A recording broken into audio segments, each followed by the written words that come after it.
Oh shit. Japanese books.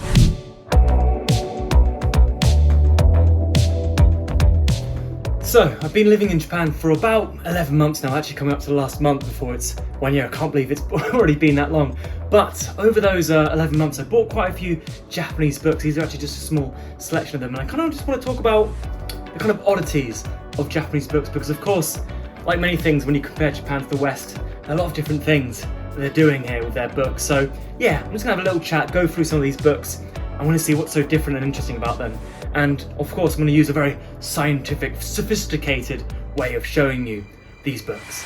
Yep, it's a hand cam, and unfortunately, not the best hand cam. You can see the tripod and all that, but I'm sure you'll forgive me. So yeah, what I'm going to be giving you guys is a bit of a view from this angle of the books I want to show you. And I think the first book I'm going to start off with is the one book I have, which is, I guess, Western. It's probably very stereotypical of a white British man living in Japan. It's abroad in Japan, but I mean, it's a good book. It's going to be a good kind of reference for all the books I'll be showing you from Japan. And this is quite typical. It's, it's soft back. It's kind of, the text is always like this kind of size, and the book's this kind of size as well. So I think it's a good kind of starting point. And I think it'll be a good reference, first of all, just compare the size of an average sized, I guess, Western book to an average sized Japanese book. Yep, feet you up. No, wrong way. Yeah, so it's a lot smaller. You can see, obviously, thickness-wise, and just basically by every dimension, they're absolutely tiny. And I actually really like that because it's easy to kind of put in your pocket, put in, your bag or whatever. It's really nice and portable. And obviously, it kind of owes to the fact that obviously Japanese characters are a lot smaller as well. Now, before I get into the inside, I just want to give you a bit of a story, I guess, with this book. This is actually the first Japanese book I got. I got it in London at some kind of Japanese museum kind of thing. It's a book on basically Japanese colours. It's not the most interesting book, to be quite honest, but the reason why I bought this book is because this is around when I started doing my Japanese studying, and I kind of wanted to set myself kind of a really long-term goal of, at one day in the probably not near the far future, I'll be able to read this book. And I mean, I can probably get through a good amount of this book, but obviously the problem is that it's quite like a specialized subject, so it's still a bit difficult. There's a lot of words that you just don't kind of learn from, textbook, whatever. So, but one thing about this book as well, so I'm just going to move this book out of the way now. One thing about this book actually is that it's actually incomplete. Now, maybe if you live in Japan and you've bought Japanese book, you'll know this, but one thing this book is missing is actually its kind of outer sleeve or outer cover. So if I just get another book as an example, yeah, this one, for example, this isn't a book of anything special in particular, it's just an example, but you'll see that it actually has an outer sleeve here. And as you can see, the inner sleeve it's a lot basic, the design. It's just got a title and that's pretty much it. And I think the reason why I took it off is just because, first of all, these sleeves are a bit of a faff, to be quite honest. They often get caught if you put them in bags. They get kind of bent all down the sides, and when you're reading them, it just gets in the way. So I think I just basically took it off just because it was a bit annoying. But yeah, I mean, obviously there are benefits to it. Protects the book, and the art is a bit more. It's a bit more interesting, to be honest, than just nothing. Yeah, I don't think that's something that we often do I think we sometimes do it in the West, but not for all books, and especially not for like these soft cover books here. Not that I'm aware of. And the thing that actually first got me interested in making this video on books is actually these outer sleeve. Now, not this outer sleeve, actually the outer sleeve of a different book in particular. Let me just kind of grab it over here. But this one. Now, maybe you know this book. It's called Kaguya-sama. It's a manga. I think there's an anime. No, I know there's an anime because I've watched it a few times.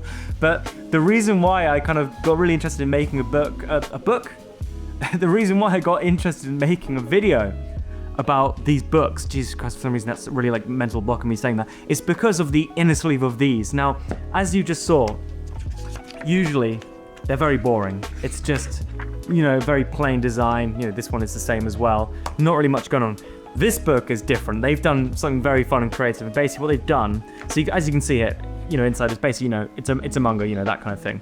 And what they've done on the inside is they've actually continued that trend on the inner sleeves on. They've made a little kind of joke as well, basically talking about the inner covers and how usually nothing is written and all that. It's on the back side of it as well. Which also, one thing actually you've probably noticed as well is that obviously with Western books they open from right to left, whereas in Japan it's the opposite. It's from left to right. And one thing as well for the novels is that you read right to left, up to down, up to down, up up down, which is something that obviously sounds very odd and very weird, but you actually kind of get used to it, to be honest. It's not that big of a problem. But yeah, this was so funny and interesting that I was like, man, I got to talk about this, if not anything else but this. This was just really funny. A very good show in manga as well. If you're interested, I really recommend it. I've only got 2 volumes right now, but I'm definitely going to be buying more of this. But on the topic of covers, you've also got cases like this. Now, one thing about this book is it's actually technically got 2 covers. It's got its usual cover and it's got what you see here. And basically what happened here is when I bought this book, maybe a few months ago, the bookshop actually wrapped the book in this. Now, there's a few reasons why they've done this. First of all, obviously, gives the book extra protection, right? You know, it covers both the inner cover and obviously this outer cover of the art. It also kind of actually promotes their brand, because this is actually, I assume, the name of the bookstore, which I got this from. But also, if perhaps there's someone who's a bit more private, I'm not sure, maybe you're reading a book which is a bit dodgy thing, or you just don't want people to know what you're reading, this obviously also covers it covers the book, so you don't know what's actually being written. And so you can kind of just take it off here. Ooh. So this is the book I bought. It's called Nickel, just literally cat. It's like a compilation of cat stories. I thought it'd be a lot cuter, but it's actually got some kind of dark stories in there. But obviously it's got this cover, which is from the bookstore, and it's also got this cover. And oh, Jesus Christ, Nick said, guys, I thought that was some kind of like Cyclops monster. It was just a bird. I thought that kind of really creeped me out for a second. Oh my god. But yeah, it's that's Jesus Christ, that took me off guard. That's one thing as well, with bookstores, at least in Japan. And I think this was free as well. They didn't, you know, ask you to pay extra for this, and it's nice, it's cute, protects the book, and it looks quite nice as well. Yeah. And obviously in Japan they do this in a variety of ways. So this is another book. This is kind of a book of poems and stuff in it. You can see there's just kind of one-liners and all that. I got this a few years ago now when I first came to Japan on holiday. It says, all around you, literally, it says that in just Japanese katakana. Obviously they've just had like a plastic wrap, although I think this one just comes with the book. It's kind of like taped in like that. And it's got like a nice kind of felt outline as well, which is very nice. It's also got this stuff, which is something, I don't know what the hell? I'm just realizing this is something from like when I was back in the UK. Welcome to the Cotswolds. Hey, welcome to the Cotswolds, guys. This was probably a really nice bakery. don't know where this has come from. But that actually kind of reminds me, so I've actually got another book here. All this stuff in that book actually reminded me of something else. So this book is actually a bit of an exception to the rule, which I mentioned earlier. It actually opens from right to left like a Western book, because this was actually written by a Western author. It's just been translated into Japanese. But one thing I wanted to mention is that a lot of these books have little kind of like promotional leaflets in them. So if I can just get this one out. So this is dated 2022, which is no, it's not the year I went. I think it's the year before I went, but it's got a little basic catalogue of other books, which you can buy from the same publisher. This is the book I got. It's basically kind of a book on like scientific explanations for like really stupid problems. Like, I guess if you want to move the whole house without like taking stuff out, how are you going to do it?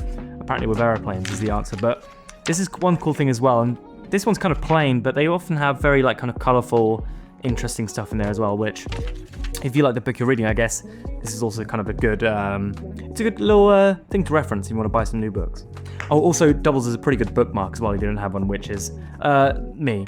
Oh yeah, and it kind of explains a lot of its yes, this is one. So I guess one solution is to ride a truck. It's got some very funny illustrations to go along with it. So yeah, this is a good book. I'm sure, well, obviously it's got a Western translated version as well as the original version. So I recommend this book. It's kind of a nice one.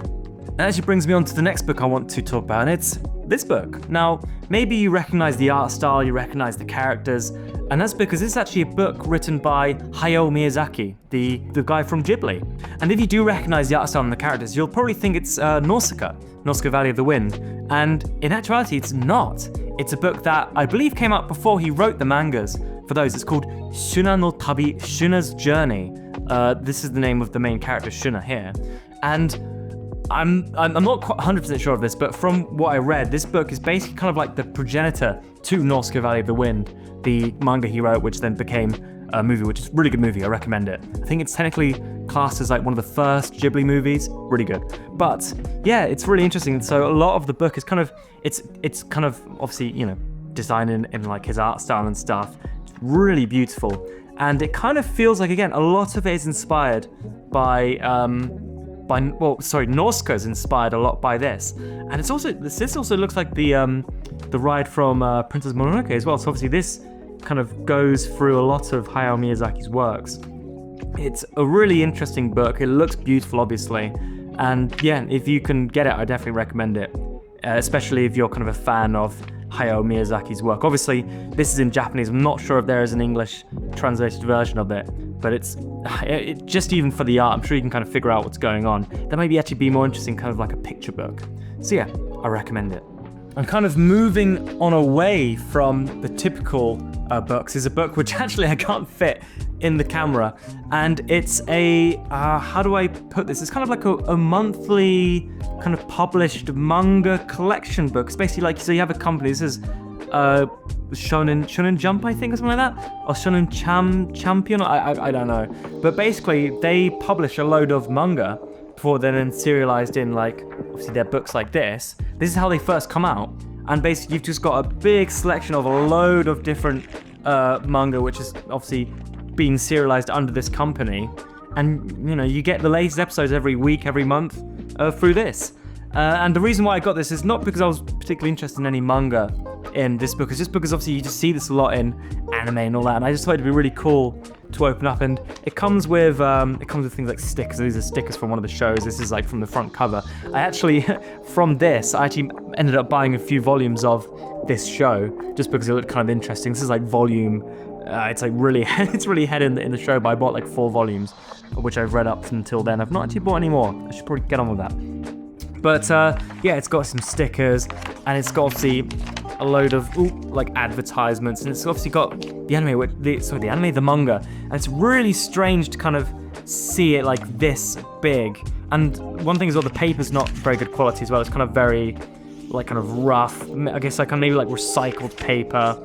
It's like, it's quite thin. It's like, obviously it's very washed out compared to like if you were to read it from like something like this. You can just see like the color difference is pretty much night and day. But I mean, God damn, I should be more careful with my books. But I mean, it's kind of a cool way to find new anime, really. And obviously it's got all things like this. It's got like a little interview with I guess the author, who's just decided to hide his face. I think a lot of people do that. They give themselves like aliases to like hide their identity and all that, which I kind of get. But yeah, it's a really kind of cool. It's always got little advertisements in there if you want like a crappy turntable and a Switch. But yeah, it's just kind of a cool way to find new manga and all that. And is this like Lupin or something like that? I don't know. Maybe I should give this a read. Yeah, it's Lupin. That's kind of awesome. I should actually read this. I've not read through the whole thing. I bought this like months ago, just as kind of a little novelty. But yeah, very cool.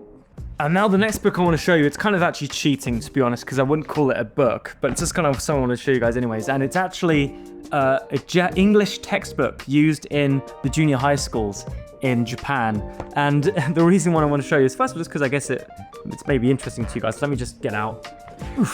Let me get out the third year, because that's the last one I used in this week's classes, and the thing that really made me laugh, so first of all, this is kind of how it's set up, I guess, if you're curious. It's kind of got, you know, your units, and it's got frankly very difficult English that I don't think people should be learning when they can't even like explain like what they did last weekend. So like, oh, moreover, ethical fashion, like, what are you teaching them this for? Like, come on, they can't even like say like, oh, last weekend I ate rice or whatever. So, you know, come on. But the reason why I wanted to show this is because you've got this quote here, which just made me and the other English teacher in this town just like laugh our asses off. It's like, it's got this badass looking panda here being, "Save us or there will be trouble." It's like, Jesus Christ, mate, you know, okay, we'll save you. Just don't me up, all right? You know, relax.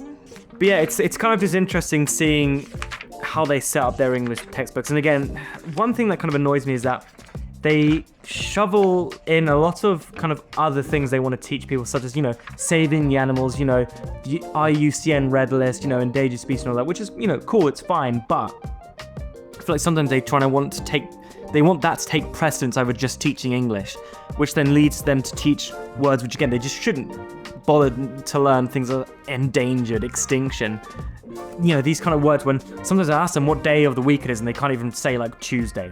So this kind of annoys me. I get it's kind of just like the setting for what they're talking about, but I think, to be quite frank, if you're going to give a setting for your books, for your English textbooks, maybe have something a bit more exciting and teach this in like ethics or science or whatever.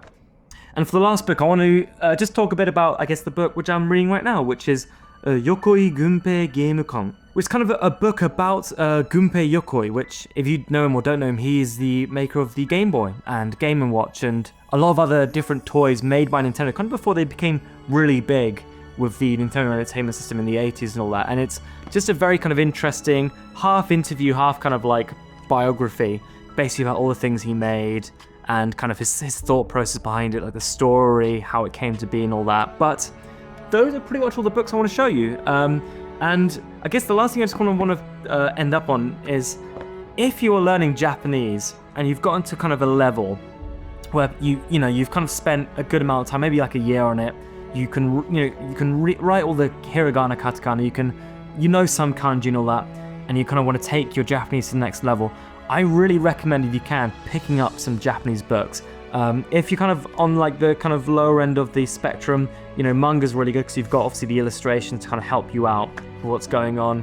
I really like novels as well, just because it exposes you to a lot of words you may or may not learn off the bat, and it gives you a really good kind of sense of pride when you're able to actually read some of these things. I remember the first book I read, it was really difficult. I was basically on every line, searching things up, what does this mean, what does that kanji mean, I don't get this grammar point.